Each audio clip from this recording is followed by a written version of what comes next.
El Gancho is a game where you control a dinosaur with a laser hook. And that was enough for me to be like, show me more, El Gancho, show me more. And it did, and I was less impressed with the game than I was with the premise, I must admit. But I can absolutely see why this would appeal to a certain retro gaming audience who I think would have a blast with this game, even if it personally didn't fit for me. So my review's going to be quite neutral and fact-based, and then I'll do kind of like a moan dump towards the end. I hope that's okay. With El Gancho, you play as this thing called a Coco, which to me just looked like a lizardy dinosaur, but it's got a laser hook and all of your Coco friends have been kidnapped.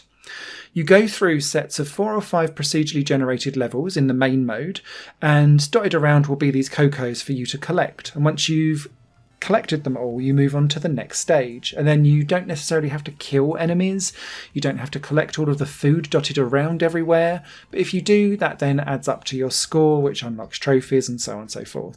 But the main thing with your game is to collect these Cocos. Then after batches of 4 or 5 levels, you'll then get a fixed boss where their layout of their level is the same, but the enemy placement inside it might vary up a bit. And then you'll go to the next area, some more stuff, another boss, and so on and so forth as you go through the game. Outside of this, there's also a challenge mode that has fixed homemade levels, quote unquote, where the same challenge is there all the time through. And in some ways that was a bit better, because sometimes the random number generator of the level creation could really make or break a level and make it be quite fun or actually quite clunky. And the reason for this is that I found that the random generated levels would quite often put loads of the Cocos all together. So you might have to collect 5, but 4 of them will all be on like the same 2 branches next to each other, and they're just a jump apart. And you're like, where the hell's the 5th one? And it'll be like up in a corner somewhere that you've got to kind of lasso across to get. The game itself sees you very much unable to hurt enemies directly. You do have a gun and it has a couple of bullets, but the bullet kind of bounces around in like a zero gravity flopsy way, and I didn't find it very helpful. But the main way how you can hurt enemies is to swing above them, and then this like yellow rain comes down. I refer to it myself as the golden shower. So demonetised myself now. But yeah, as you golden showered down on the enemies, they would then kind of get killed with whatever rained down as you swung around. And the idea is that the more aggressive you swing around levels, the bigger and further that kind of yellowy golden spree goes. So you get to cover more of what's underneath, and then you can kill more, essentially. I can't believe I just said that. Anyway, you've got that all going on, and that's kind of nice, but quite often then the random number generated levels don't necessarily give you enough leeway to be able to swing around quite nicely, and so levels really kind of become a bit either claustrophobic or clunky, or when you start to get missiles that chase you around, you can use those walls to get away from the missiles, but then if you're in an open world environment, they just keep coming at you until they hit something, usually you.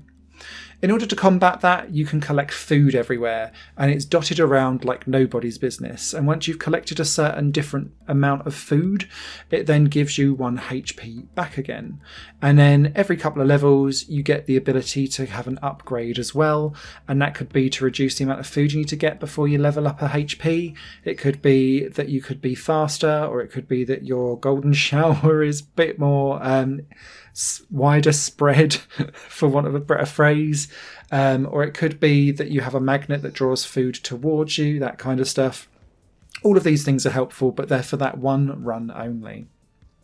Now, I found the bosses were a huge step up in challenge. Be warned, they are challenging, and quite often, especially the first one, it took me ages to work out what I was supposed to be doing, and by that time I was normally always dead.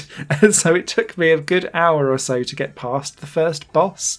If you're going for an easy platinum trophy though, you don't even need to get to the first boss to get it, and that's how sad and easy this platinum is.